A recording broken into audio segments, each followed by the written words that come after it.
పరిశుద్ధుడు పరిశుద్ధుడు పరమ తండ్రి, దయగినటువంటి ప్రభువా మీకు స్తుతులు స్తోత్రమున్నాయి. యావత్ సార్వత్రిక క్రైస్తవ ప్రపంచం ఆత్మ సత్యములతో ఆరాధించుచుండగా మేము కూడా వారితో కలిసి నీ నామమును ఘనపరచడానికి మీరు మాకు అనుగ్రహించిన సమయాన్ని బట్టి స్తుతిస్తున్నాం. మా మధ్యలో మీ వినికిడిలో చదవబడిన లేఖనం ద్వారా మీరు మాతో మాట్లాడటం కొనసాగించండి. పరిశుద్ధాత్మ నడిపింపులో లేఖనము మాకు బోధపడినట్లు సహాయించి మీరు బోధించండి. యేసు నామములోనే అడిగి వేడుచున్నాము తండ్రి. దేవుని స్తోత్రం. మీరందరూ కూడా ప్రభు నామము శుభనాలు ప్రభునందు విందారా. యోహాను సువార్త 12వ అధ్యాయం. యోహాను సువార్త 11వ అధ్యాయంలో జరిగిన సంగతి ఏమిటంటే, లాజరు సరిపోయినటువంటి లాజరును 4 దినముల తరువాత యేసుక్రీస్తు ప్రభు బ్రతికించుతాం. అది 11వ అధ్యాయంలో జరిగింది. సమాధి దగ్గరకు వెళ్ళి 4 దినములైన తరువాత యేసు లాజరు బయటకు రమ్మనగానే లాజరు బయటకు వచ్చాడు. కాబట్టి అది 11వ అధ్యాయంలో జరిగిన సంగతి. 12వ అధ్యాయంలో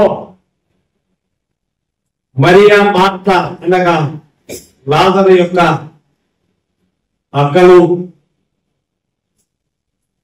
కావచ్చు, సోదరి మనులు వాళ్ళు నట్టుగా తలంచవచ్చు. ఒక విందు చేశారు. ఒక గొప్ప విందు చేసినప్పుడు 12వ అధ్యాయం 1వ పారాగ్రాఫ్ లో అందరూ ఆ విందుకు వచ్చారు. యేసు ప్రభు ఉన్నారు, శిష్యులు కూడా ఉన్నారు. ముఖ్యంగా ఆ విందులో అందరూ లాజరు వైపు చూస్తారు సాధారణంగా. అయ్యో లాజరు 4 రోజులైపోయి సమాధిలో ఉన్నావు, ఎట్లా ఉన్నావు, ఈ దేహం ఎట్లా అయిపోయింది, చెవులు ముక్కు అన్ని మామూలుగానే ఉన్నాయా అని ఏమేమో కుట్టుకుని తాకుతూ పాపం ఆయన చూస్తా ఉంటారన్న. తెగమని 4 రోజులు సమాధిలో ఉండి బయటపెట్టినవాడు నిజంగా నువ్వేనా, నీ శరీరం ఎట్లా ఉంది, ఏమిటి అనుకుంటారు వాళ్ళు. కొందరికి ఒకసారి మరి ఒక అద్భుతమైన పని చేస్తూ వచ్చింది. వాళ్ళందరి యొక్క దృష్టి యేసు ప్రభు మీదకి మళ్లించుట కొరకు మరి చేసిన పని ఏంటంటే, ఒక అత్తరు గుడ్డి, చాలా విలువైన అత్తరు గుడ్డి, మిగిలి విలువ కలిగిన ఒక అత్తరు గుడ్డి తీసుకుని వచ్చి ఒక పెట్టున మొదలు కొట్టి యేసు పాదములకు పూసి తన వెంట్రుకలతో ఆ ఇల్లు అంతా కూడా అత్తర వాసన నిండింది. ఇంకా ఆశ్చర్యకరమైన సంగతి ఏంటంటే, అందరూ ఇప్పటి వరకు బ్రతికిన ఆయన వైపు చూస్తున్నారు, బ్రతికించిన ఆయన చూస్తున్నారు. ఎవరిని బ్రతికించారు, ఎలా బ్రతికావు, సమాధిలో నుంచి 4 దినముల తర్వాత ఎలా బయటకు వచ్చావు, ఇది చూడాలి, ఇది కూడా చూడాలి కదా. కాబట్టి వారి అందరి దృష్టిని యేసు వైపు మళ్లించుట కొరకు విలువైన అత్తరు గుడ్డి పగులు కొట్టి ప్రభు పాదాలు తల వెంట్రుకలతో తుడుస్తాను. ఇది అద్భుతమైన సంగతి. అంటే తరువాత 12వ అధ్యాయంలో యోహాను సువార్తలో మన పాఠంలోనికి వచ్చే ముందుగా యేసు ప్రభువు యూదుల్లో సామాన్య జనులు అక్కడ ఉన్నారని 9వ వచనం నుంచి ఈ లాజరును కూడా చంపడానికి వారు ప్రయత్నం చేసినట్టుగా మనం చూస్తున్నాం. మరునాడు ఒక పండుగ వచ్చింది. ఆ పండుగకు యెరూషలేము దేవాలయంలోనికి ఆయన ప్రవేశం మనకు కనబడుతున్న తర్వాత పారాగ్రాఫ్ లో. ఆ పండుగను ఆరాధించడానికి వచ్చినటువంటి వారు గ్రీసు దేశస్థులు ఉన్నారు. వారు గలిలయలోని బెత్సయిదా వాడైనటువంటి ఫిలిప్పు దగ్గరికి వచ్చి అయ్యా మేము యేసును చూడాలనుకుంటున్నామండి అన్నారు. అప్పుడు ఆయన వచ్చి మరొక ఆయన చెప్పాడు. ఆయన వచ్చి యేసయ్యకి ఇప్పుడు గోధుమ కింద భూమిలో పడి చచ్చితేనే కనుక బ్రతికింపబడదని వారు చెప్పారు. ఆయన చెప్పిన దానికి వాళ్ళు అడిగిన దానికి చెప్పిన దానికి పొంతం లేకుండా ఉన్నట్టు కనపడుతుంది. అట్లాగే ఉంటది. కానీ ఏమి పొంతన లేకుండా సంబంధం లేకుండా యేసు ప్రభు ఎక్కడ చెప్పదు. ఎవరికి ఏ భాషలో అర్థం కావాలో వారికి అనువైన రీతిగా ఆయన జవాబు చెబుతారు. చేపలు పట్టు వారికి అర్థమైన భాషలు అర్థం అవడానికి, వ్యవసాయం చేస్తున్నటువంటి వారికి అర్థమైనటువంటి భాషలో చెప్పడానికి, పరలోక రాజ్యము వ్యవసాయదారుడు ఒక మంచి పొలమును వెదకుచున్న వర్తకుని పోలి ఉన్నది. పరలోక రాజ్యము ఒకడు వల తీసుకుని విసిరినట్టుగా కనబడుతుంది. వలలో రకరకాలైనవి వస్తాయి. అందులో మంచి వాటిని తీసుకుని చెడ్డ వాటిని మనల్ని సముద్రంలో పడవేస్తారు. పరలోక రాజ్యము మంచి ముత్యములను వెదచున్న వర్తకునిలాగా చెబుతున్నాడు. వ్యవసాయదారుడు అని చెబుతున్నారు ఉపమానము. కాబట్టి ఎవరికి అర్థమై భాష. గ్రీసు దేశస్థుని యొద్దకు వచ్చాడు అంటే గ్రీసు దేశస్థుడు జ్ఞానం కలిగిన వాడు. గ్రీసు నాగరికత పురాతనమైన నాగరికత. గ్రీసు పూర్వం మొదలైన నాగరికత 300 సంవత్సరాల ప్రాంతంలో.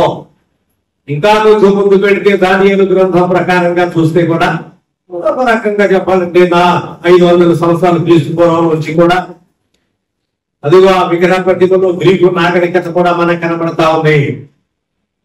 గ్రీకులు పరిపాలన చేస్తూ వచ్చారు. 300వ సంవత్సరం వచ్చే సమయానికి అలెగ్జాండర్ చక్రవర్తి, అలెగ్జాండర్ యొక్క తండ్రి ఫిలిప్పు, ఆయనకి 4 కుమారులు, వారి ఇతర ఒకడు అలెగ్జాండర్ చక్రవర్తి. కాబట్టి 300 సంవత్సరాల కిందట ఆయన పరిపాలనకు వచ్చాడు. నాగరికత చాలా గొప్పగా ఉంది. కాబట్టి గ్రీకులు జ్ఞానం కలిగిన గ్రీకు నాగరికత పురాతనమైనది. గ్రీసు దేశస్థులు మీ దగ్గరకు వచ్చారంటే మిమ్మల్ని చూడాలనుకుంటున్నారంటే శుక్రవారం రమ్మనండి అనాలి.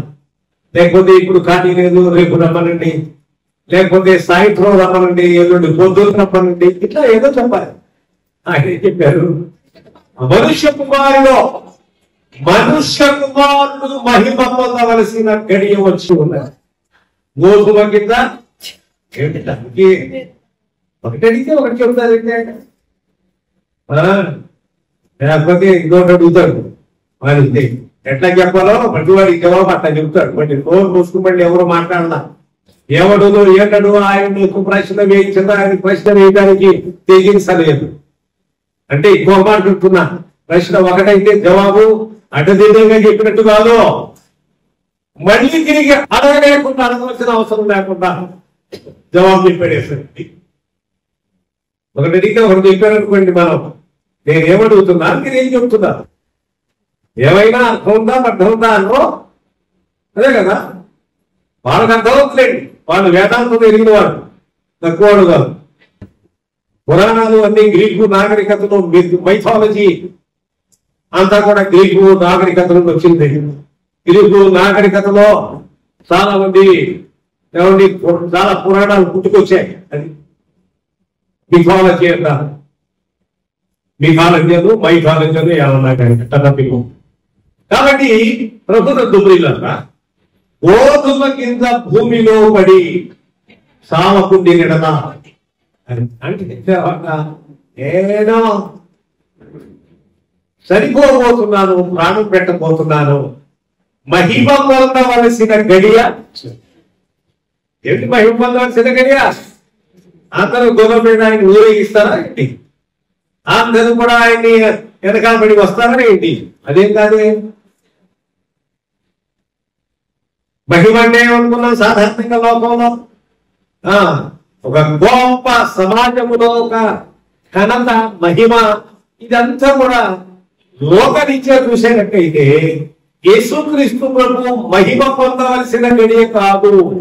మరేంటి ఆయన శ్రమ పొందవలసిన గడియ, అలాగే దుఃఖపడవలసినటువంటి గడియ, శిష్యులందరూ కూడా సిగ్గుపడవలసినటువంటి గడియ. ఏమిటి గురువుగారిని వెంబడిస్తూ వచ్చారు కదా.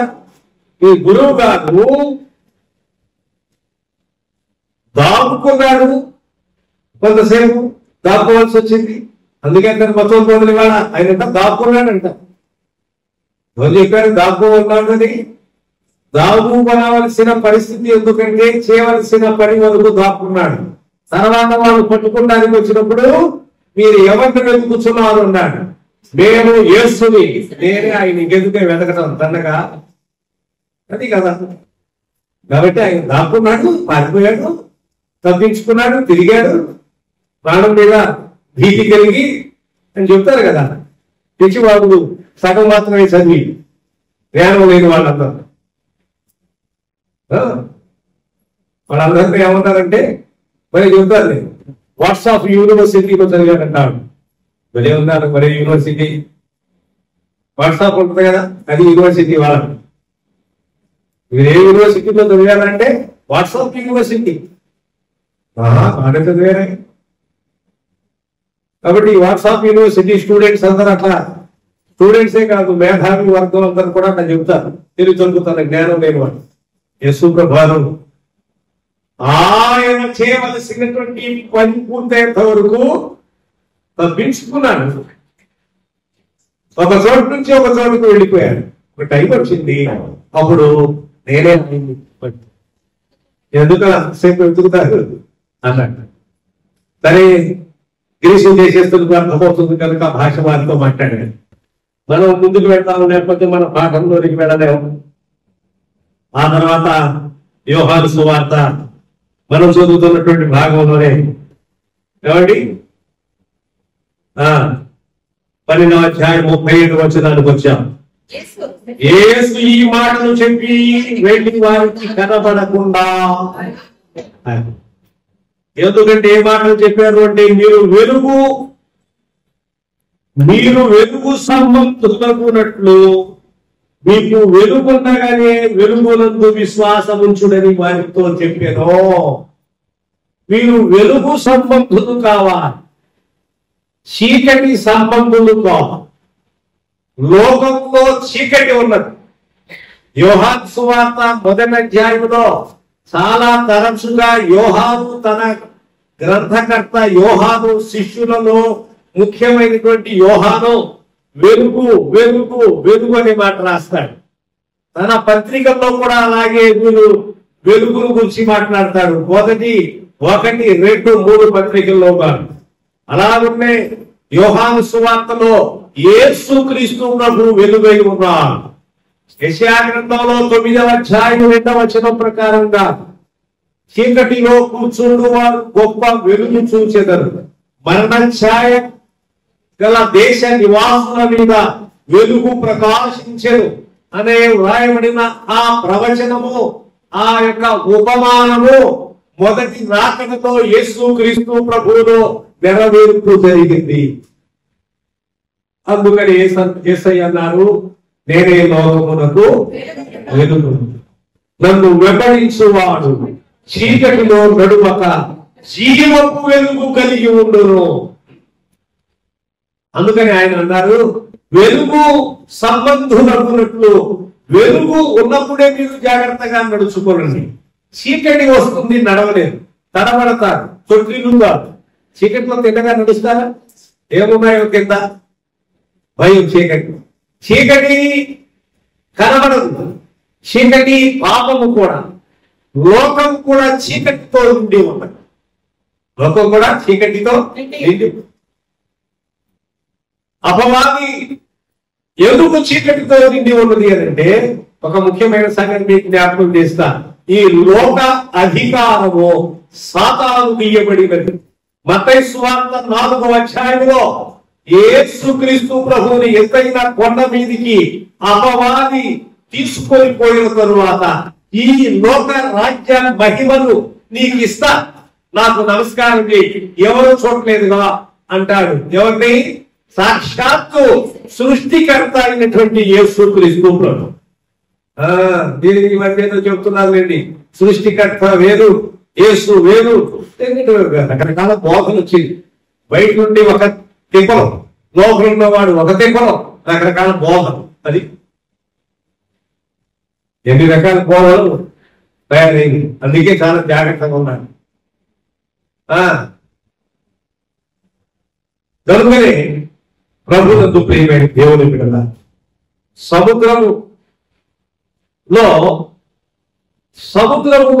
అంత సముద్రములో నదులన్నీ వెళ్ళి సముద్రములోనికి కాలువలన్నీ సముద్రంలో కలుస్తాయి. కొంత పేరుకి ఎంత చేసినా సముద్రపు నీళ్లు మారవు. సముద్రంలోనే ఉంటావు, నీళ్లు తాగడానికి పనిచేయదు. లోకం కూడా అంటాడు. అర్థమైందండి? కాబట్టి కొన్ని నదులు, కొన్ని ఛానల్స్ ఉంటాయి, కొన్ని నదులు కాలువలు. ఆ నదులు, అందుకనే ప్రభు అంటాడు యేసయ్య ఇదే యోహాను సువార్తలో 7వ అధ్యాయంలో, ఆ పండుగ దినమున అంత్య దినమున ఆయన లేచి అంత్య దినమున ఎవడైనా దప్పికొనేదో నా యొద్దకు వచ్చి దప్పికించుకొని వలెను, నా యందు విశ్వాసం ఉంచువాడు ఎవడో లేఖనము చెప్పినట్లు వాని కడుపులో నుండి జీవ జల నదులు పారునని. అది కాబట్టి ప్రభునందు ప్రియమైన వారు మనం చదువుతున్నట్లుగా ఇక్కడ యేసుక్రీస్తు ప్రభువారు లోకమునకు వెలుగు. వెలుగు పవిత్రమైనది. వెలుగులో అన్ని కనబడతాయి. అంత తేలిక చీకటి పనులు పగలు చేయదు, రాత్రులు చేస్తారు. ఏమైనా దుష్ట చర్యలు, దుర్మార్గపు పనులు, చాలా అసాంఘిక కార్యకలాపాలు. అసాంఘిక కార్యకలాపాలు అంటే రాత్రి చేస్తారు. అందుకనే ప్రభు అన్నాడు మీరు రాత్రి వారు కాదు అన్నాడు. ఎవరిని? నమ్మిన వారు. పౌలు కూడా అంటాడు మనము పగటి సంబంధులము, రాత్రి వారు కాదు. రాత్రి అసాంఘిక కార్యములు చేసి దొరుకుతూ ఉంటాయి సర్వసాధారణంగా. అందుకని యేసయ్య అన్నారు, ఇదేమని చెప్తున్నారు, ఇదిగో మనం చదువుతున్నట్లుగా మీరు వెలుగు సంబంధులకున్నట్లు మీరు వెలుగుండగానే వెలుగునందు విశ్వాసం ఉంచండి. ఆయనే వెలుగు. ఏమండి? ఆయనే వెలుగునందు నమ్మకం ఉంచండి అని చెప్తున్నారు. తర్వాత యేసు ఈ మాటలు చెప్పి వెళ్ళి వారికి కనబడకుండా దాగి ఉండేదో. అవును, కొంత మట్టుకు ఆయన అలాగున కనబడకుండా ఒక స్థలము నుండి ఒక స్థలానికి వెళ్ళవలసి వచ్చింది. కొంత లిటిల్ పీరియడ్ ఆఫ్ టైం, రోజు తరబడి కూడా కాదు, కొంత సమయం కనబడకుండా ఉండాల్సి వచ్చింది. అవసరం అది. ఎందుకు దాక్కున్నాడండి? అమ్మో ఆయన పాడడానికి ఆయన దాక్కున్నాడు అంటావేంటి? ఎందుకు తగ్గుతారంట? తెలియదు. ప్రతివాడు వ్యాఖ్యానం చేస్తాడు. అది వ్యాఖ్యానం చేయడం అంటే దేవుని గ్రంథం మీద వ్యాఖ్యానం చేయడం అంటే మామూలు సంగతి కాదు. నువ్వు రాశావు, ముత్తాత రాశాడు, నీకేమో తెలుసాయి.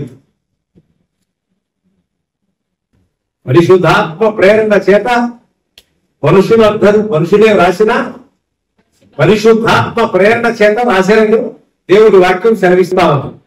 లేఖనము ఎప్పుడు మనుషుని ఇచ్చని బట్టి ప్రతివాడికి నీకు వ్యాఖ్యానం. ఇది ఎట్లా అట్లా అని ఏ దిగిపోయినా కానీ 3వ తరగతి చదువుకున్నవాడు కూడా నేను మాట్లాడంటే వ్యాఖ్యానం తెలిసిన సంగతి అనుకున్నావు. వైపులంటే బుద్ధి జ్ఞానం ఏం తెలియపోయినా కానీ నేను ఇది ఇట్లా అనుకున్నానని ఎట్లా అనుకున్నాను ఎవరు అనుకోమని బైబిల్ అంటే. అందుకని వాడికి ఇది మంచి పుస్తకంలా కనబడ, తెలివి తక్కువ, బుద్ధిహీనుడు. పుటము వేయబడి దేవుని మాటలు ఎలాంటివి? వెండి పండెములో పెట్టి, అదే బంగారు పండెములో పెట్టిన మట్టి మూసలో 7 సార్లు ఒకవేళ వెండి మూర్తి ఎంత పవిత్రమో అంత పవిత్రం. అంతేనికి అర్థం అవుతుంది. నేను వెనకుంటున్నాను తెలియపోయినప్పుడు వ్యాఖ్యానం చేసిన ప్రతి వారం మొదలెట్టి పెట్టారు. ఇది ఎట్లా అది ఎట్లా అది ఎట్లా ఎట్లా నువ్వేం మాట్లాడుకోవడం తప్పు. దేవుని వాక్యం గురించి చదువుతున్నాను. ఒకడు తన ఊహను బట్టి కాక తన ఊహను బట్టి చెప్పుట వలన కాక ఏ ప్రవచనమును పుట్టదని మొదట గ్రహించుకొనవలెను. ఏలయనగా ప్రవచనము ఎప్పుడుదో మనుషుని ఇచ్చను బట్టి, అంటే మనుషుని కోరికను బట్టి. ఏది గుర్తొస్తే అది కాదు. మనుషుని ఇచ్చను బట్టి కలుగలేదు, కానీ మనుషులు పరిశుద్ధాత్మ వలన ప్రేరేపింపబడిన వారై దేవుని మూలముగా పలికిరి. మనుషులే పరిశుద్ధాత్మ వలన ప్రేరేపింపబడి దేవుని మూలంగా పలికిరి. కాబట్టి ఎవరో తమ మధ్యలో బెదిరి మీరు రాయిదా ఎవరికి సోచిపెట్టాలి. చాలా కవిత్వాలు, చాలా పాటలు, చాలా పద్యాలు, అందరూ ఏమో తెలిసిందా అంత తేలిక పుట్టుకురాలా. చాలా కవిత్వాలు, స్పోకర్స్ రాశారు చాలా కవిత్వాలు.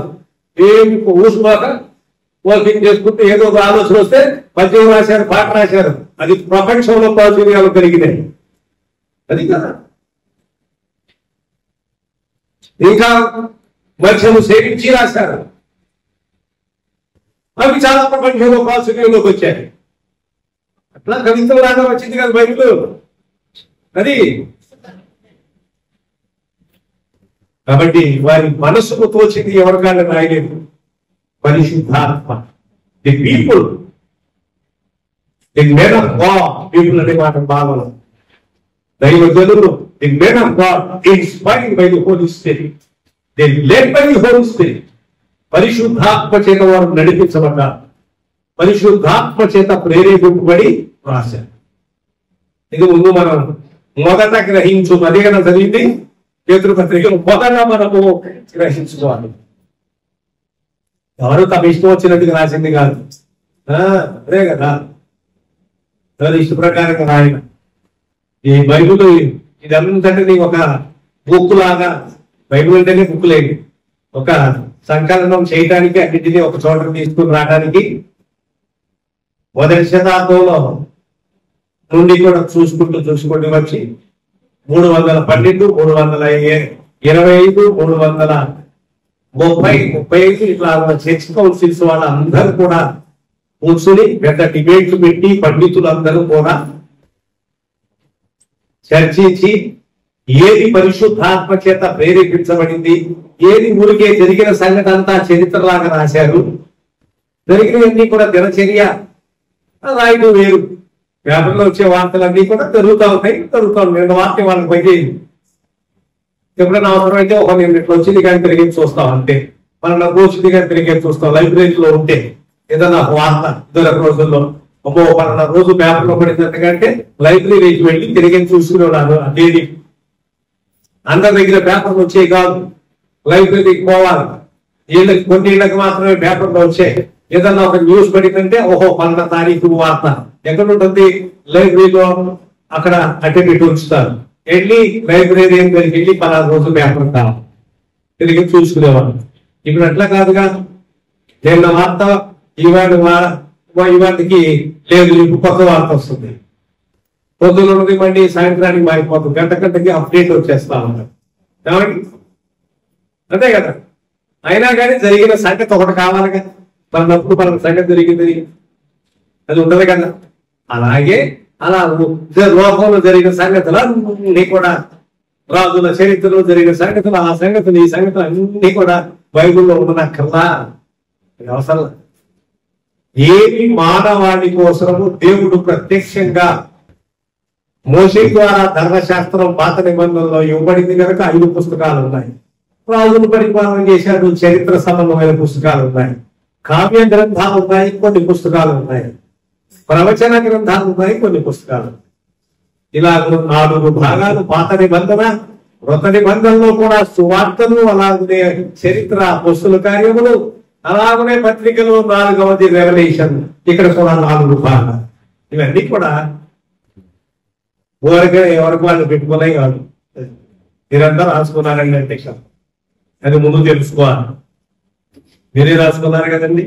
రాసుకుంటే మరి మంచి మాట రాసుకునేవాడు కదా, బుద్ధి జ్ఞానం ఉండాలి. రాసుకుంటే ఇవాళ అందరూ మాట్లాడుతున్నట్టు ఎవరో ఏమండి తోలుతున్నాడుగా, ఏమిటి పిల్లలు సంతానం పుట్టారుగా అని మీరే రాసుకున్నారు. ఎవరంతటా వారు రాసుకునే లెక్క అయితే అది ఎందుకు రాస్తారు? బుద్ధిహీనుడు.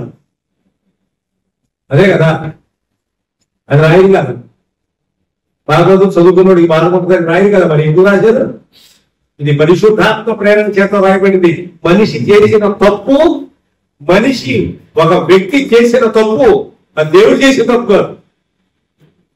ఒక మనిషి చేసినటువంటి తప్పు తప్పుగా హెచ్చరికగా ఉండటం కోసం రాయబడింది.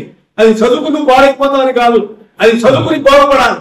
వారికి ఏ శిక్ష వచ్చింది అందుకు రాయబడింది.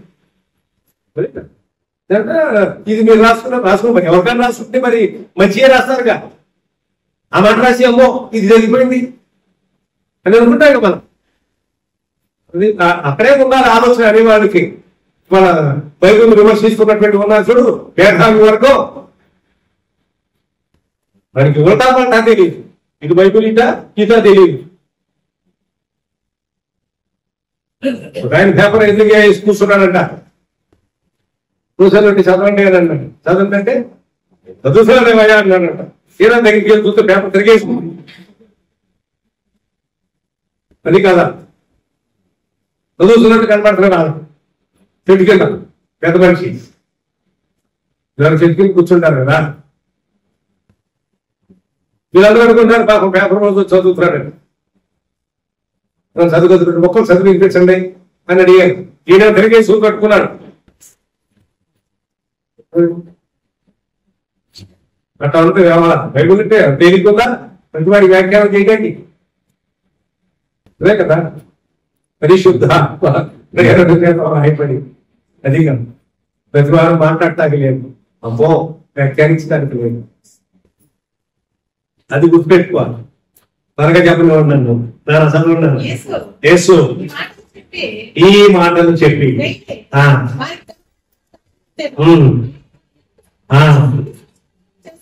ఎన్ని సూచక క్రియలు ఆయన వారి ఎదుట ఎన్ని సూచక క్రియలు చేసినారో వారు ఆయన విశ్వాసం ఉంచనేది.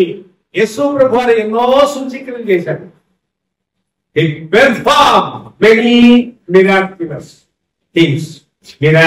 అని అనుకోని ఆయన వారి ఎదుట అనేక సూచక్రియలు చేశాను.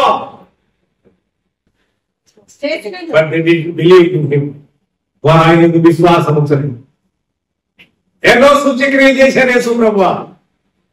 అప్పుడు చూడండి తర్వాత మాట, ప్రభువా ఈ వర్తమానము నమ్మిన వాడెవడు, ప్రభు యొక్క బాహువు ఎవరికి బయలుపరచబడినో అని ప్రవక్త అయిన యెషయా చెప్పిన వాక్యము నెరవేరునట్లు ఇది జరిగింది.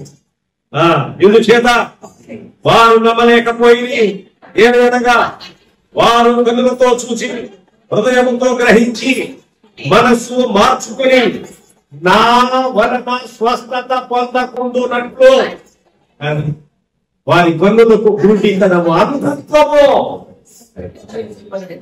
వారు స్వస్థత పొందకుండునట్లు. అది ఎవరైనా కొంచెం బలహీనతో ఉన్నారనుకోండి, ప్రార్థన చేయమన్నప్పుడు ప్రార్థన చేస్తా ఉన్నప్పుడు వారు నమ్మటానికి కూడా స్వస్థత సాగిన తర్వాత నేను మాత్రం ఉన్నాను. స్వస్థ పొందకపోయిన ఎట్లన్నా బాధ. అది కాదు, అంత కఠినంగా వ్యవహరించే వాళ్ళు కూడా ఉంటారు. స్వస్థ లేకపోయిన ఎట్లన్నా బాధ. ఈదుకు రాసిన పత్రికలు, తిమోతి రాసిన పత్రికలు పౌలు అన్నట్టు మీకు స్వస్థ బుద్ధి కలిగి ఉందండి. బుద్ధికి స్వస్థ, దేహానికి స్వస్థ. దేహానికి ఒకవేళ స్వస్థత నీకు అవసరమా? అవసరం, ఎవరికైనా అవసరం. దేహానికి ఆరోగ్యం కావాలి. కొన్నిసార్లు దేహానికి స్వస్థత పొందడానికి ప్రభువుని అంగీకరించే విషయంలో స్వస్థత లేకపోయినా పర్లేదు, కానీ నేను మాత్రం ఆయన నమ్మను. ఏమైంది అంతకి? ఏమైంది? అంత బాధ ఏమైంది? అంత కష్టం వచ్చిన పని ఏంటి? ఇబ్బంది నేను నమ్మను.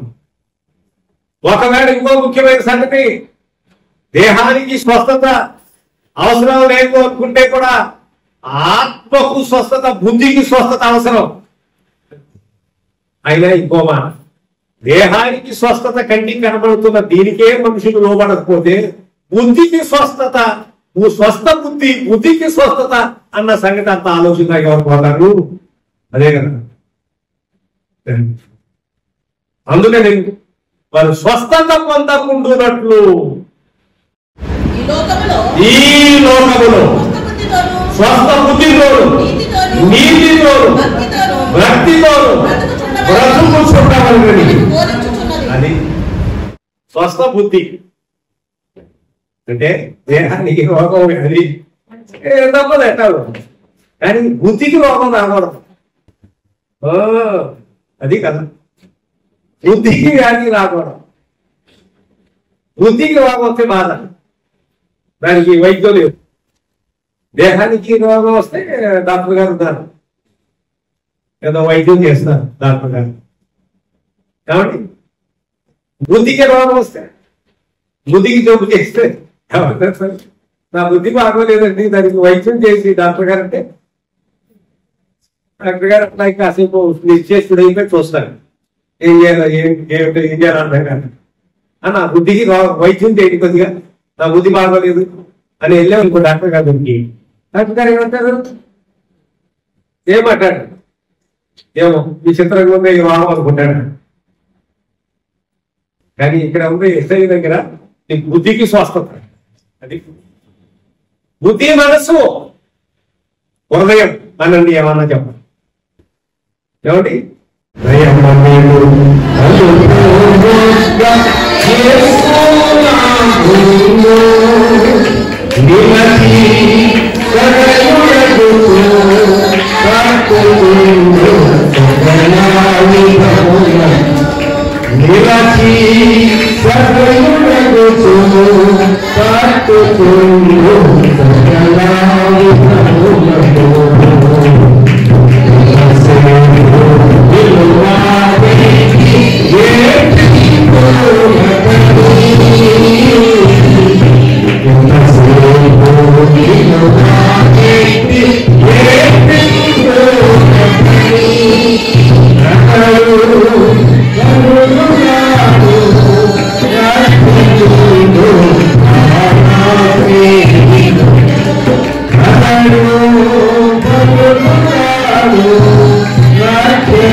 ఏ వ్యక్తి అయితే తమ హృదయములను తెరిచి ఆయన చేసుకుంటారో ఆయన వారితో సహవాసం చేయనట్టు. హృదయం తెరకపోతే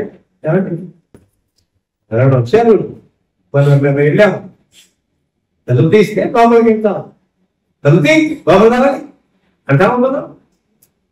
మనం కొన్ని ఇంటికి పోతావా? ఓ మనకే ఎంత మర్యాద ఉంది, దేవుడికి ఎంత మర్యాద ఉంది. అంతేకమ్మా, నేను వెళ్ళాం ఆడు తలుపు తీయకుండా మాట్లాడుతున్నాను. తలుపు అమ్మా, ఏం తలుపు తీయకుండా మాట్లాడతావు అనలేదు. రెండవది మనమే తెలుసుకుపోవాలి, మనంతగా మనమే తెలుసుకుపోవాలి. అక్కడ ఉంటాం, రావాల్సినట్టుగా వాళ్ళకి అనిపిస్తే వాళ్ళకి వాళ్ళు మనం లోపలికి రావాల్సినట్టుగా వాళ్ళు తెలిసిపోతారు వాళ్ళని. అప్పుడు దాన్ని బట్టి మనం చొరవ తీసుకుని అది బయటపడుతుంది. నువ్వే ఎదుగు పోతావు కదా, ఆయన ఎందుకు చేస్తాడు ఆయన పని. అంతేగా ఆయన రాసు అంటే అర్థం ఏంటి తెలియచుకుంటారంటే నీకంటే నాకంటే అందరికంటే లోకంలో మనుషులందరికంటే మర్యాద వస్తున్నాయి. మర్యాద లేనివాడు కాదు వ్యవసాయం. అంతేకండి అంత మర్యాద అంత మర్యాద అంత ఆహ్వానిస్తూ వస్తాయి. ఉన్నట్టే కూడా వాడు కూర్చోండి కూర్చోండి కూర్చోండి. ఆయన పిలిస్తే వస్తారు అంతే కదా, అంతే కదా. పిల్లలు ఎట్లా వస్తారు ఎవరైనా కానీ యేసుప్రభు వారు కూడా అంతే. మనం ఆహ్వానిస్తే ఆయన వస్తారు. వచ్చి అతనితో కూడా నేను నాతో కూడా అతనితో కలిసి భోజనం చేయాలి. భోజనం ఒక ఇంటిమసీ అన్యోన్యత. అందరూ ఒక దగ్గర ఒక టేబుల్ దగ్గర అందరూ ఒక చోట కూర్చుని భోజనం చేయటం అంటే అర్థం ఏంటి? ఒక అన్యోన్య ఇంటిమసీ అంటాం. అది ఒక అన్యోన్యతకు సూచన, గుర్తు, రుజువు. సూచన ఎక్కడికి రుజువు అన్న సూచన లేదు. ఒక అన్యోన్యతకు రుజువు అది. It's a proof for the intimacy. కనుక త్వరగా చెప్పనివ్వండి. మనం చదువుతున్న యోహాను సువార్త 12వ అధ్యాయంలో 41వ వచనం, యెషయా ఆయన మహిమను చూసినందున ఆయనను గూర్చి ఈ మాటలు చెప్పెను. ప్రవక్త అయిన యెషయా దేవుని మహిమను చూసినవాడు. యెషయా గ్రంథం 6వ అధ్యాయములో దేవుని మహిమ ఏమిటో కనబడుతుంది. ఏం చేస్తున్నారు తెలిసిందా? అక్కడ ఆయన మహిమలో దేవదూతలు 6 రెక్కలు కలిగిన వారు దేవదూతలు 2 రెక్కలతో ముఖం కప్పుకున్నారు, 2 రెక్కలతో పాదములు కప్పుకున్నారు, 2 రెక్కలతో దూతలు ఎగురుతూ పరిశుద్ధుడు పరిశుద్ధుడు పరిశుద్ధుడు పరిశుద్ధుడు పరిశుద్ధుడు ముమ్మారు త్రిత్వమైన దేవుని పరిశుద్ధుడు పరిశుద్ధుడు పరిశుద్ధుడు పరిశుద్ధుడు పరిశుద్ధుడు పరిశుద్ధుడు ఒకటే పదవి ఇంకేది లేదు. పరిశుద్ధుడు పరిశుద్ధుడు పరిశుద్ధుడు సర్వలోకము ఆయన మహిమతో నిండి ఉన్నది అని గానముల చేత దూతలు దేవుని స్తుతిస్తూ ఉన్నారు. ఈ దృశ్యాన్ని ప్రవక్త అయిన యెషయా చూశాడు. అంతకుముందు రాజైన ఉజ్జియా అనేటువంటి పేరు గాంచిన యూదా రాజులలో ఒక ఆయన చనిపోయాడు. అమ్మో ఎవరు పరిపాలన చేస్తారు మనల్ని అని ఏడుస్తున్నాడు ఈయన. అయ్యా అత్యున్నతమైన సింహాసనం మీద ఆసీనుడైన దేవుడు అంతటిని ఆయన పరిపాలించుతున్నాడు. భూ సంబంధమైన పరిపాలకులు తాత్కాలికంగా ఉన్నటువంటి వారు ఆయన రాజులను నియమించుచు తొలగించుచు ఉన్నారు.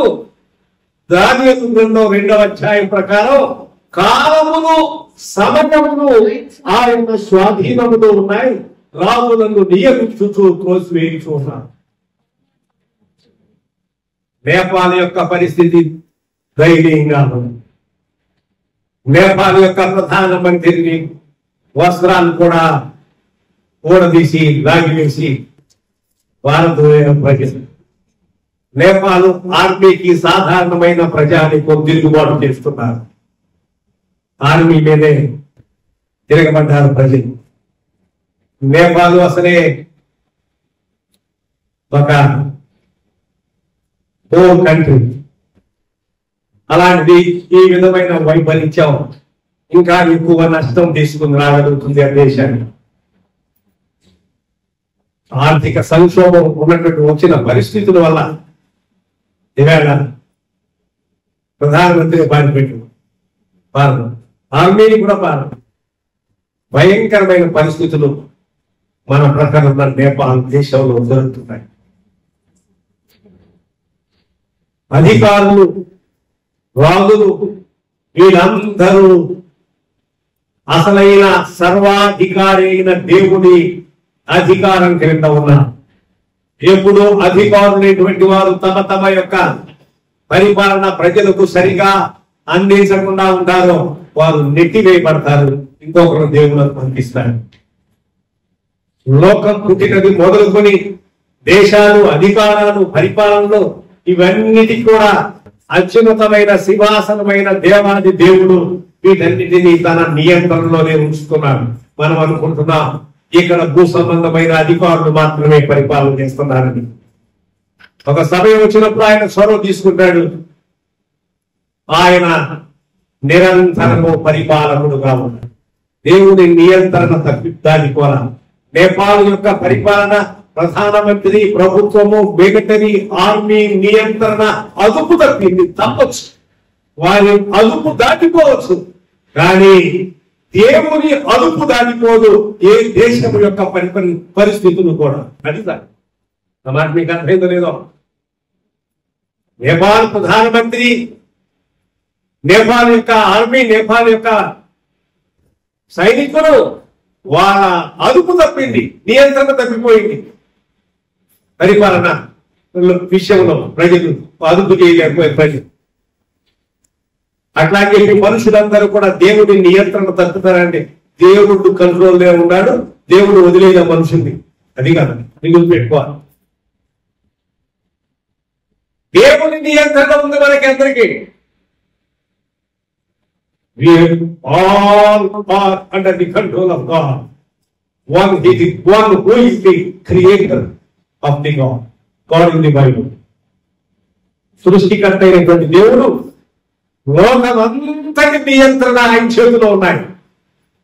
భూమి మీద మనుషులకు అధికారాలు ఇచ్చాడు, పరిపాలన చేస్తారు. ఎప్పుడు చెడ్డ పరిపాలనతో తీసవతల పడేస్తారో ఆయన అనుమతిస్తారు. ప్రధానమంత్రి కూడా ఎంత ఫోటోలు చూసారా? ఏం చూశారు మరి మీరు? ప్రధానమంత్రి ఎట్ట పారిపోతున్నాడు చూసారా? సరిగా అన్ని లాగేశారు. అయ్యో పాపం, అంత దారిలో.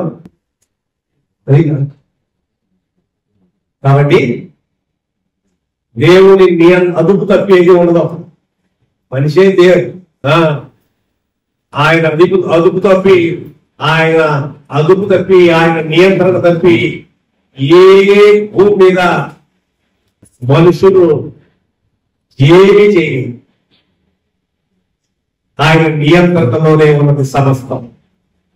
కానీ తాత్కాలికంగా మనుషులు ఒకవేళ యెషయా మొదటి అధ్యాయం ప్రకారం ఎద్దు తన కామము మెరుగును, గాడిద తన సొంత వాడి దొడ్డి తెలుసుకును, నా ప్రజలు ఆలోచన చేయరు, యోచన చేయరు, పాపిష్టి జనము, దోషభరితమైన దుష్ట సంతానము అని ఇలా కూడా చెప్పబడుతా ఉన్నది.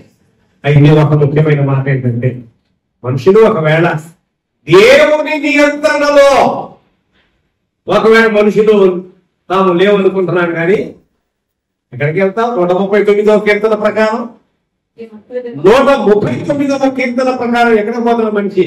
ఆకాశం పోయిన అక్కడ నీవున్నావు, భూమి గర్భంలోకి పోయిన అక్కడ నీవున్న పాతాల్లోకి నీ ఆత్మగతం నీ ఎక్కడికి పారిపోకుదురో నీ సన్నిధి నుండి. ఎక్కడ పోతావేంటి? భూమిగా ఉన్నావుగా, పోయి ఆకాశానికి పోతావా? చంద్రమండలంలో అప్పుడు కొనుక్కుని అక్కడే ఉంటావా? ఉంటూ అక్కడ ఉంటాయి కదా, అక్కడ ఉంటాయి. మేము అక్కడ ఉంటాం. భూమి మీద మనుషులకు విసుగొచ్చేసి జీవితం అందరూ కూడా ఇప్పుడు ఈ మధ్య ఒక పెద్ద షిప్, ప్రపంచంలోనే నంబర్ 1 షిప్ ఒకటి తయారైంది. ఎవెన్స్టోస్, 7 అంతస్తులు కలిగిన ఒక కొత్త షిప్ ఒకటి ప్రపంచంలో అదే టాప్ ప్రస్తుతం. అది వదిలేదు. అది ఆ షిప్ లో ప్రయాణం చేస్తూ ఉన్నారు. వేల మంది దాంట్లో ప్రయాణం చేయవచ్చు. కార్గోలో సరుకులు ఎన్నైనా పెట్టుకోవచ్చు, ఏం పర్వాలేదు. మనుషులకి భూమి మీద జీవితం విసుగొచ్చేసింది. ఇప్పుడు వేగంలో ఏమండి సముద్రంలో జీవనం చేయడానికి ఓడల్లో ఫ్లాట్లు కొనుక్కుంటున్నారు. అది డబ్బు కలిగిన వాడు. సముద్రంలో కూడా మనమేమో ఎందుకు అనుకున్నటువంటి వాళ్ళు చంద్రమండలం మీద ఫ్లాట్ కొనుక్కుంటున్నారు. కొనుక్కున్నారు చంద్రమండలం మీద. కొనుక్కో, ఏం చేస్తావు? డబ్బులు ఏం చేయకు దేనికి. ఈ భూమి మీద ఒక చిన్న ఇల్లు కట్టుకుందాం, డబ్బు లేదా బాబు నానా బాధ పడుతుంటే చంద్రమండలం పెట్టుకొని ఇల్లు కడతావా? అంత భూమి మీద విసుకొచ్చిందా నీకు? ఇంకేం తెలియట్లా ఒక్కొక్కడికి. అది అక్కడ కూడా కొనుక్కున్నారు. అలాగే ఓడలు, షిప్ ప్లాట్లు కొనుక్కున్నారు. అందులో ఉంటాయి నివాసం. ఇది ఇక్కడ తోట చేస్తారు. ఎక్కడ చేసే మాత్రం దేవుడు ఉన్నాడా? దేగం ఆకాశము నా సింహాసనము, నా కను దృష్టి పెట్టి ఎక్కడ పోతారు మీరు? నీ ఆత్మయంతులు ఎక్కడికి పోతాం? నీ సన్నిధి నుండి ఎక్కడికి పారిపోతాం? అక్కడికి వెళితే అక్కడికి పోతాం. లోపలికి వెళ్ళి ఎక్కడో పాతాళం పోతా ఉంటే అక్కడికి వెళ్ళి చేసి దాకొస్తున్నాను. ఎక్కడికి పోతాను నిన్ను వదిలిపెట్టి నేను అంటున్నాడు భక్తులు. అవును, ఆయన కను దృష్టికి మరుగైంది ఏది? త్వరగా చెప్పనివ్వండి. మనం 21వ శతాబ్దంలో ఉన్నాం. ఈవేళ కూడా మనుషులు ఏమనుకుంటున్నారు? మనుషులకు భయపడి, మనుషుల మెప్పును బట్టి, దేవుని మెప్పును కోరక, మనుషులను మెప్పును కోరి దేవుని అంగీకరించడానికి ఇష్టపడలేదు. అదే చదువుతున్నాం. చదువునానా? వారు దేవుని మెప్పు కంటే మనుషుల మెప్పును ఎక్కువగా అపేక్షించిరి. జరా నమ్మారు కొందరు యూదుల్లో యేసయ్యని. కానీ వారు ఏం చేస్తున్నారంటే మనుషుల మెప్పు పొందుతున్నారు దేవుని మెప్పు కంటే. అది మనుషులను సంతోషపెట్టు వారు ఉన్నారు. ఏమనుకుంటారు? ప్రార్థన పోతే ఏమన్నా సినిమాకి పోతున్నావా? షికారుకు పోతున్నావా? దుర్మార్గపు చర్య జరిగించడానికి పోతున్నావా? అసాంఘిక చర్యలను జరిగించడానికి పోతున్నావా? బుద్ధి జ్ఞానం ఉండాలి. కనీసం పెద్దగా అక్కర్లా దీనికి, కనీసం మినిమం. ప్రార్థన పోతున్నావు, దేవుణ్ణి స్తుతించడానికి పెడుతున్నావు, దేవుణ్ణి ఆరాధించడానికి పోతున్నావు.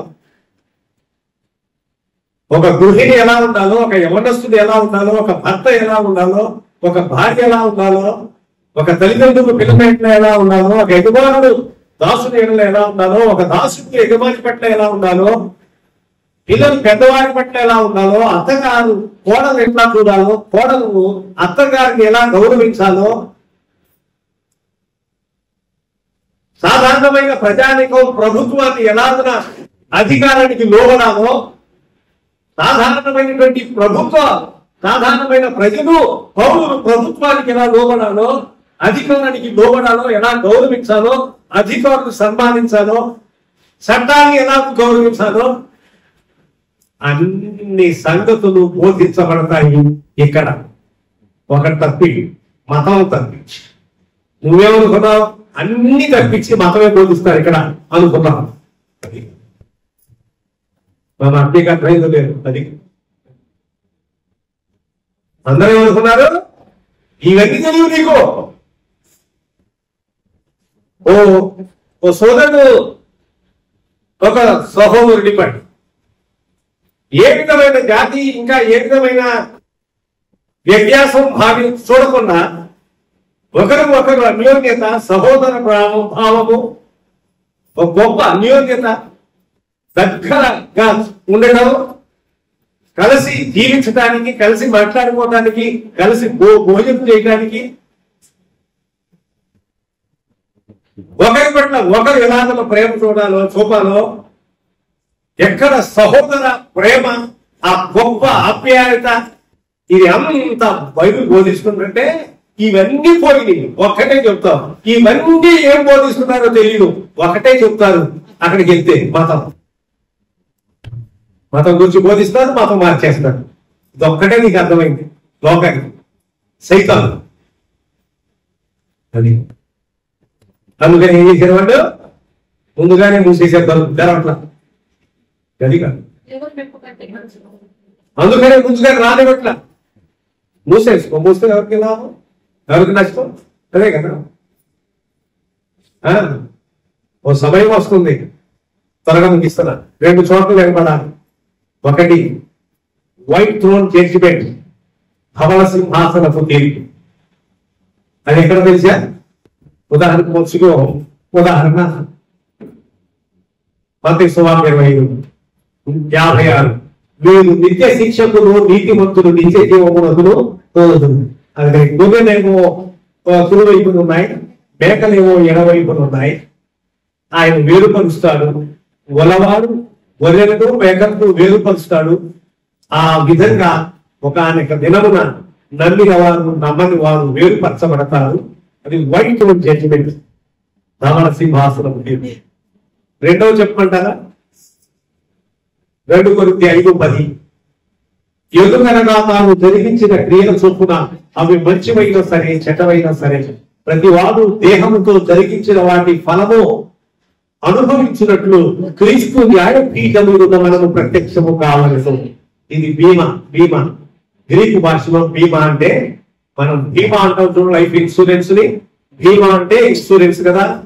తెలుగు భాషలో బిఈఎంఏ అది ఇంగ్లీష్ పదం కాదు. గ్రీకులో బీమా అంటే రైట్ అని అట్లా రాస్తారు బీమా అని. కానీ అది గ్రీకు భాషలో బీమా అంటే ఏమి తెలిసిందా? విశ్వాసుల యొక్క తీర్పు. అది విశ్వాసుల తీర్పు రోజున ఏం జరుగుతుంది అంటే, అందరూ పరలోక రాజ్యం పోతారు, కానీ ఒక్క మాట, అక్కడ బహుమానములు ఇవ్వబడతాయి. మనమేమనుకుంటామంటే, అయ్యా అదిగో ఆ వైట్ థ్రోన్ జడ్జిమెంట్ అంటే ధవళ సింహాసనపు తీర్పులోనికి పోకుండా పోతే అక్కడ నిత్య శిక్షకు పోతాం. ఆ జాబితాలో లేకుండా విశ్వాసుల తీర్పులో నిలబడితే అక్కడ దాకా వెళితే చాలండి. ఎందుకంటే అక్కడ 5 రకాలైనటువంటి కిరీటాలు ఇవ్వబడతాయి కదా. కిరీటం వస్తే వచ్చింది, రాకపోతే రాకపోయింది.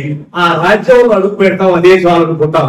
నేను మీకు ఇంకో మాట చెప్తున్నా, కిరీటం రాకపోయేందుకు అక్కడైతే ధవళ సింహాసనం తీర్పు దగ్గర కిందకి వెళ్ళిపోతాం, అది అక్కడ మాట్లాడే పని లేదు. మీరు నిత్య శిక్షకు నీతిమంతులు. ఈ బీమా దగ్గర ఇంకా ఎక్కువ సిగ్గుపడతాం. ఎందుకు తెలిసిందా?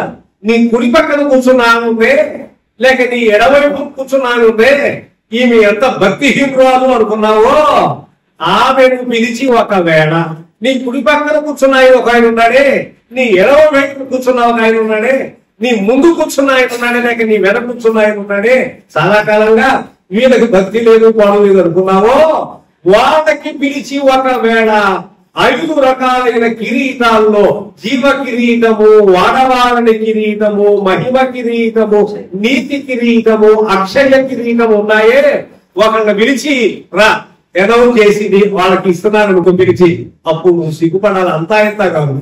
అది కాదు. నేను ఇప్పుడుదాకా భక్తి చెప్పాలన్నాను, చూసావా? నన్ను విలవట్లేదు, నా భక్తి ఎంత భక్తి అన్నాను. నా వెనక కూర్చున్నామని పెద్ద లెక్క లేకుండా చూశాను, నా ముందు కూర్చున్నామని, లేక నా కుడి చేతి వైపున నా ఎడం చేతి పక్కన కూర్చున్నాను, నీకేం తెలుసు భక్తి అనుకున్నాను. భక్తి అంతా నాతోనే ఉంది, నాలోనే ఉంది అనుకున్నా. నన్ను పిలవలేదు కిరీటం ఒకటి ఆమెను గుర్చాను. అక్కడ తవరించుకోవాలి. అది అంతా ఎంత సిగ్గుగా. అర్థమైందా? 2 తీర్పు. We all will be going to stand before the mercy seat of Lord Jesus. కరుణాపీఠం ఉందే, యేసయ్య కరుణాపీఠం. అక్కడ వెళ్ళాలి. ఆయన 5 రకాలైన కిరీటాలు ఉన్నాయి. చేసిస్తారు. అది ఆ కిరీటాలు లేవండి, అక్కడ అడుగు పెడితేనే గొప్ప అంటే మనం చేసేది అది. అప్పుడు పక్కన ఎందరు ఒక వ్యక్తి ఎందరిని దేవుడి దగ్గరకు నడిపిస్తారో వారు ఆకాశములను జ్యోతులు అని. ఒకటి నీ విశ్వాసాన్ని, నా విశ్వాసాన్ని కాపాడుతున్నందుకు, అండ్ కొందరిని దేవుడి దగ్గరికి నడిపించినందుకు ఆయన ఇచ్చే బహుమానం దేవుడు. అది నా విశ్వాసాన్ని నేను కాపాడుకున్నా, నేను పనిలో పోగొట్టాను. పోనేది అన్న సంగతి ఏం చేయగలంటే వేరే విషయం మనం చేసేది ఏం లేదు, ఎవరు చేసేది కూడా ఏం త్వరగా ముగిస్తున్న ఒక్క మాట చెప్పలేము. 21వ శతాబ్దంలో ఉన్నాం. అర్థమైందండి. ఇది మొదటి శతాబ్దంలో బోధ సాక్షాత్తు యేసయ్య బోధించారు.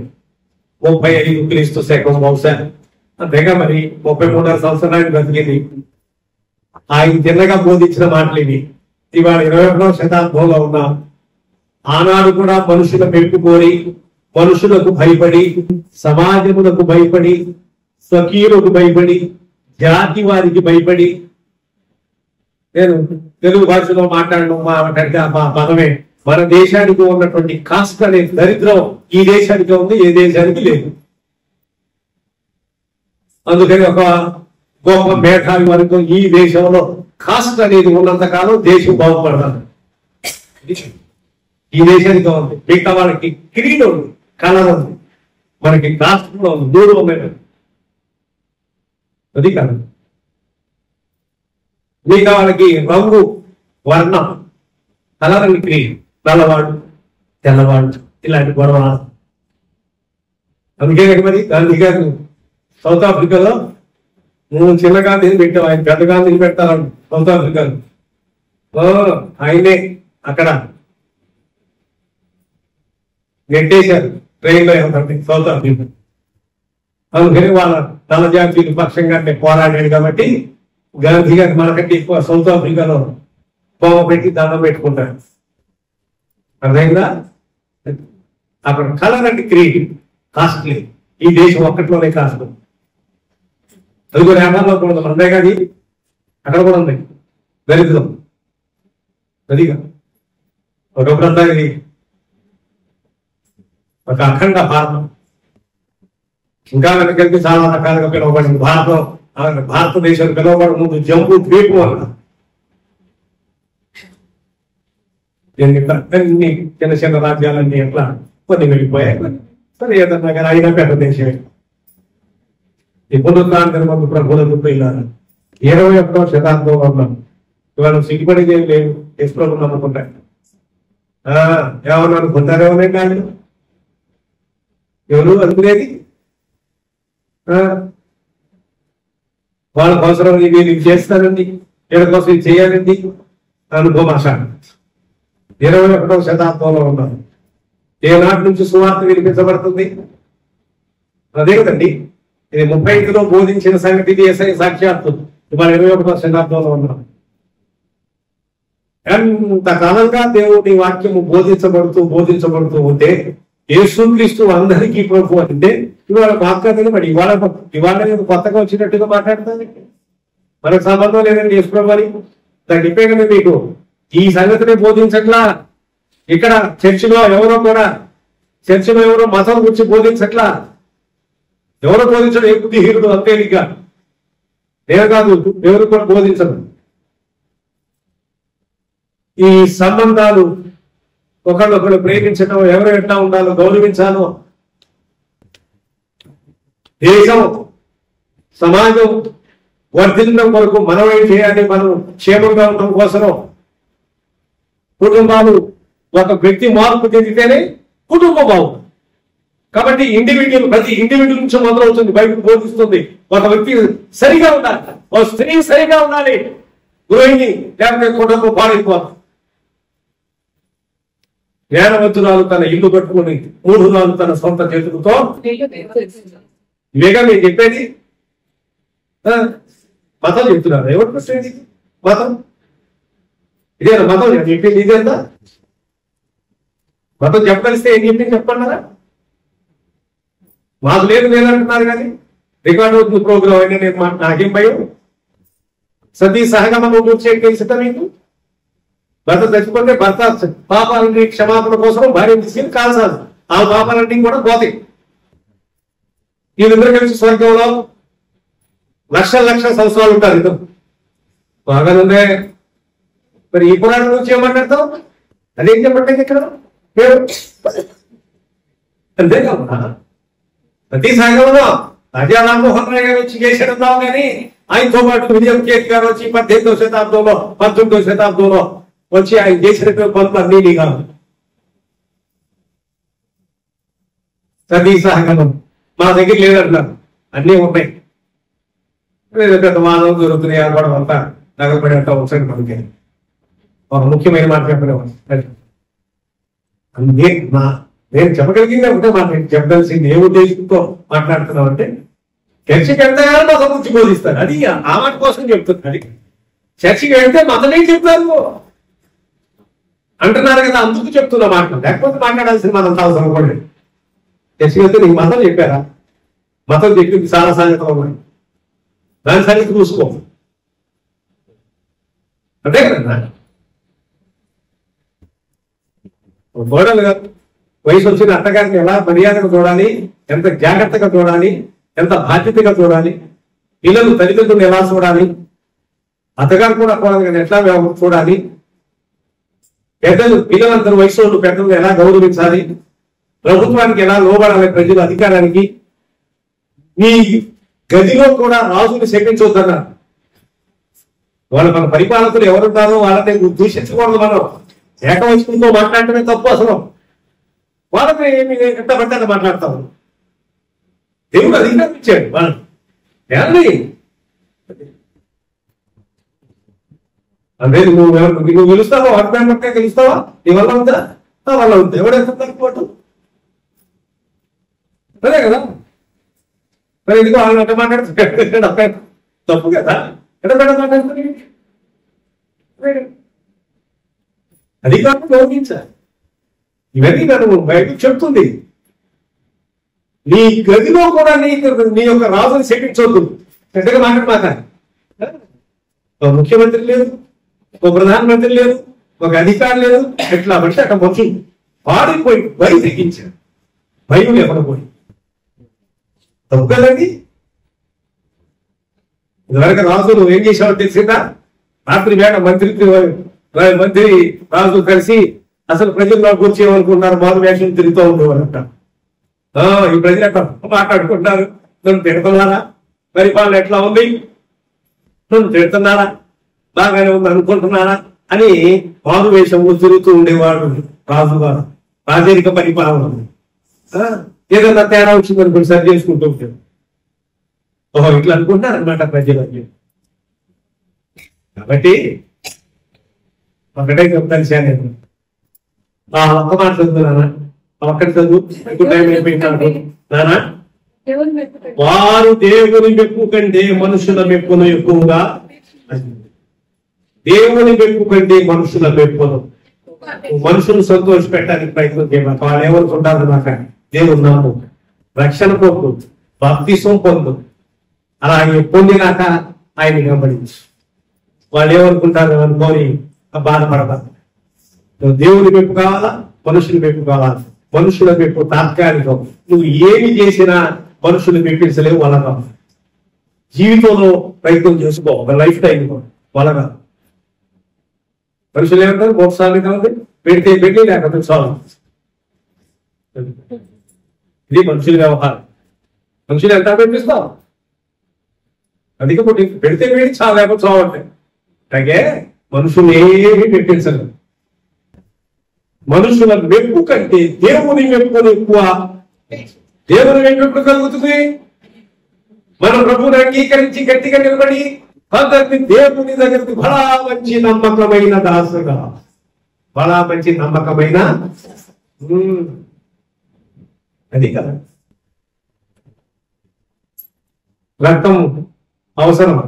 ఆ గ్రూప్ ఎక్కడ దొరకదు, ఎక్కడో ఒక చోట దొరికింది, అంత తేలిగ్గా దొరకదు, డబ్బిచ్చినా దొరకదు. ఆ గ్రూప్ రేర్ గ్రూప్ కొన్ని ఉంటాయి. ఆ రేర్ గ్రూప్ కామన్ గ్రూప్స్ ఎక్కువ ఉంటాయి. రేర్ గ్రూప్ కొన్ని ఉంటాయి, అవి అంత తేలిగ్గా దొరకదు. కానీ టైం ఉంటాయి, టైం లేదు, సర్జరీ చేయాలి, నిమిషాలు లేకపోతే గంటల లోపలలోనే అనుకున్నప్పుడు ఏదో ఒక బ్లడ్ దొరికింది. దొరికిన తర్వాత ఏమంటారు? ఆహా ఏ ఊరండి. బతికి బయటపెట్టిన తర్వాత ఈ చోరే కనబడి తిరుగుతున్నప్పుడు సింపుల్గా మర్చిపోవు. అదే కదా. అప్పుడేమన్నా సమయానికి దేవుడు ప్రత్యేక దేవుడు తిన్నగా చూడదుగా నిన్నే చూశాను. అబ్బా ఈ మెప్పు కోర మాకు అందుకని మనుషులతో don't try to get it, don't try to please men. మనుషులను సంతోష పెట్టడానికి ప్రయత్నం చేయమాట. ఏమన్నా దేవుడు పని చేస్తే దేవుడు సంతోష పెడతాడు. ఇప్పుడు మేలు ఉంటుంది, నీకు అప్పుడు కూడా మేలు ఉంటుంది. రివార్డు ఇస్తారు. ఇక్కడ ఎవరు రివార్డు ఇవ్వడు, అవార్డు ఇవ్వడు, ఏమి ఇవ్వడు. జ్ఞానం ఉండాలి మనకి, బుద్ధిహీనంగా వ్యవహరించుకోవడం. అంతేనా? రక్తం దొరుకుతుంది, దొరకకపోతే కూడా చచ్చిపోతే పోతా ఉంది. దాని గురించి పెద్ద ప్రమాదం లేదు. పోతే పోతాం, ఉండి చేసేది ఏముంది ఇక్కడ? అదే కదా, మహానుభావులు పోతున్నారు దొరకపోవాల మాత్రం ఒకరిచ్చేది ఏముంది. కాబట్టి దాని గురించి పెద్ద బాధ ఏమి. అందుకని ఈ పునరుద్ధారణ మనుష్యుల మెప్పు కంటే దేవుని మెప్పు కోరతావా, మనుషుల మెప్పు కోరతా? 21వ శతాబ్దంలో ఉన్నారు. భయపడతాక ప్రభు నమ్మటానికి 21వ శతాబ్దంలో ఉన్నారు. అదేమనుకుంటారు, నేనేమనుకుంటారు, ప్రార్థనకి వెళ్తే అంటే అదేంటి? ధైర్యంగా నమ్ముకో, ధైర్యంగా వెంబడించు. ఆయన పెప్పు, ఆయన దీవెన పొందు, నిత్య రాజ్యంలో ఉంటాం. అటువంటి దేవుడు మనం ప్రతిష్ఠించును గాక. ప్రార్థన చేద్దాం.